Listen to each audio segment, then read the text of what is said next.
Hello friends, स्वागत है आपका आज के इस वीडियो में। आज के इस वीडियो में हम बात करेंगे कि कैसे आप एसबीआई के म्यूचुअल फंड में लमसम अमाउंट इन्वेस्ट कर सकते हैं। तो सबसे पहले हम यह जानते हैं कि लमसम क्या होता है। तो लमसम इन्वेस्टमेंट म्यूचुअल फंड में इन्वेस्ट करने का ऐसा तरीका है जिसमें आप एक ही बार में आप जो भी अमाउंट इन्वेस्ट करना चाहते हैं वो सारा अमाउंट एक साथ म्यूचुअल फंड में इन्वेस्ट कर देते हैं। इन्वेस्ट करने का यह तरीका एसआईपी यानी सिस्टमेटिक इन्वेस्टमेंट प्लान से थोड़ा अलग होता है। एसआईपी में आप एक रेगुलर मंथली अमाउंट इन्वेस्ट करते हैं और लमसम इन्वेस्टमेंट में आप अपने पसंदीदा म्यूचुअल फंड में एक बार में ही सारा पैसा इन्वेस्ट कर देते हैं। चलिए अब बात करते हैं कि हमें लमसम कब करना चाहिए। दोस्तों, लमसम करने से पहले हमें यह पता होना चाहिए कि हम लमसम कितने समय के लिए करना चाहते हैं। 3 साल, 5 साल, 15, 20, 40 कितने समय के लिए करना चाहते हैं, हमारा गोल क्या है। अब हमें जब हमारा गोल पता चल गया तो ऐसा नहीं कि जाते ही मार्केट में इन्वेस्ट कर देना है, ऐसा नहीं करना है।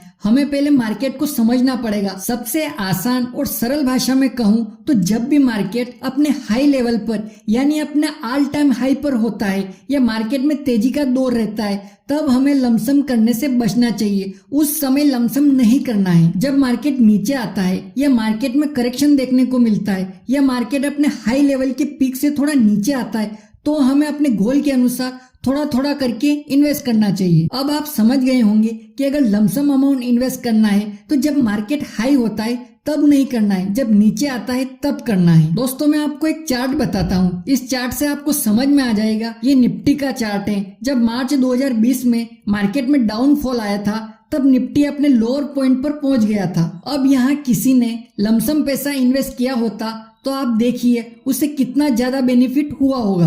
अब यहाँ से मार्केट ने वापस अपनी गति पकड़ी और फिर हाई पर पहुंच गया। अब ये अक्टूबर 2021 में वापस अपने हाई पर था। अब यहाँ पर किसी ने लमसम किया तो उसे थोड़ा कम बेनिफिट हुआ होगा। फिर आगे थोड़ा हमें करेक्शन देखने को मिला। अब जून 2022 में वापस नीचे आया तो यहाँ पर लमसम करने का सही समय था। यहाँ पर अच्छा खासा लमसम किया जा सकता था। फिर मार्केट यहाँ से ऊपर गया, फिर थोड़ा नीचे। तो इस प्रकार मार्केट अपनी ग्रोथ पकड़ता है। तो हमें जल्दबाजी नहीं करनी है, हमें मार्केट करेक्शन का इंतजार करना है और जब मौका आता है तो उस मौके को झट से पकड़ लेना है। अगर आप इस तरीके से लमसम करेंगे तो आपको बेनिफिट जरूर मिलेगा। यदि आप समझ गए कि लमसम कब करना है तो कमेंट करके बताएं। चलिए अब जानते हैं कि किस तरह के फंड में लमसम करना चाहिए। तो म्यूचुअल फंड में हमें 3 तरह की कैटेगरी देखने को मिलती है: इक्विटी फंड्स, डेब्ट फंड्स और हाइब्रिड फंड। अगर आप इक्विटी फंड में अपने पैसे को इन्वेस्ट करते हैं तो यहाँ पर आपका पूरा पैसा स्टॉक मार्केट में इन्वेस्ट किया जाता है और डेब्ट फंड में अपना पैसे को इन्वेस्ट करते हैं तो यहाँ पर आपका पैसा गवर्नमेंट सिक्योरिटीज में जमा किया जाता है, लेकिन यहाँ रिटर्न्स आपको कम देखने को मिलते हैं। लेकिन अगर आप अपने पैसे पर थोड़ी सिक्योरिटी भी चाहते हैं और थोड़ा स्टॉक मार्केट का रिस्क भी चाहते हैं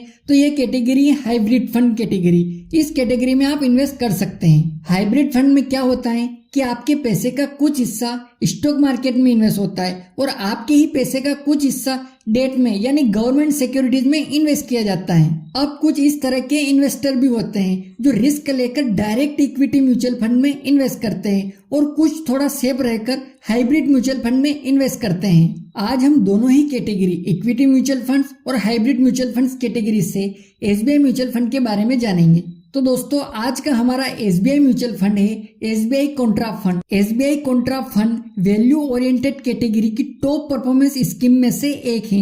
value oriented category mutual fund की वो कैटेगरी होती है जिसमें फंड मैनेजर उन स्टॉक्स में इन्वेस्ट करते हैं जो अपनी वैल्यू से कम भाव पर उपलब्ध हैं, यानी जिनमें ग्रोथ पोटेंशियल की काफी संभावना होती है। चलिए अब इस फंड के परफॉर्मेंस पर नजर डालते हैं। तो इस फंड का फंड साइज 25,324 करोड़ रुपीज है।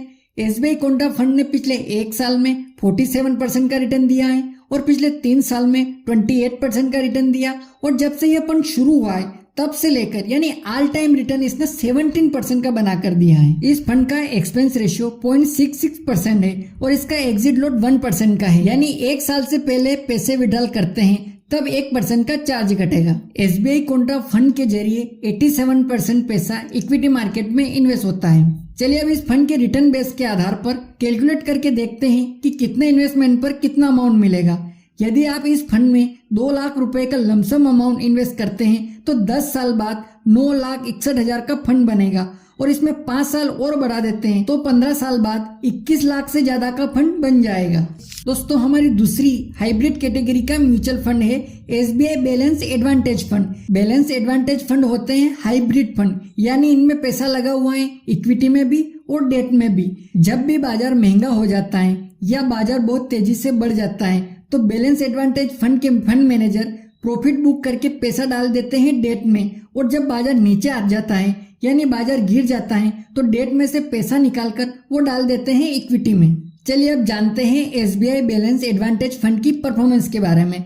इस फंड का फंड साइज 28,096 करोड़ रुपीस है। इस फंड ने पिछले एक साल में 26% का रिटर्न दिया और यह फंड जब से शुरू हुआ है तब से लेकर अब तक इस फंड ने 13.5% का रिटर्न जनरेट किया है। इस फंड का एक्सपेंस रेशियो 0.71% है और इसका एग्जिट लोड भी 1% का है। दोस्तों जैसा कि आप देख रहे हैं कि SBI बैलेंस एडवांटेज फंड के जरिए 35% पैसा इक्विटी मार्केट में इन्वेस्ट होता है और 26% पैसा डेट में इन्वेस्ट होता है, जिससे इस हाइब्रिड फंड का बैलेंस बना रहता है। तो दोस्तों ये थे SBI के 2 म्यूचुअल फंड्स जिनमें आप लमसम कर सकते हैं अपने गोल के हिसाब से भी और मार्केट के उतार चढ़ाव के हिसाब से भी। आपको किसी प्रकार की कोई क्वेरी है या डाउट है तो आप कमेंट करके पूछ सकते हैं। और यदि अभी तक आपने VKD फिनोकेयर यूट्यूब चैनल को सब्सक्राइब नहीं किया है तो सब्सक्राइब कर लीजिएगा, क्योंकि इस चैनल पर आपको इन्वेस्टमेंट, बैंकिंग, इंश्योरेंस और पर्सनल फाइनेंस से जुड़ी जानकारी मिलेगी। दोस्तों मिलते हैं अगले वीडियो में किसी नए टॉपिक के साथ। तब तक के लिए जय हिंद, जय भारत।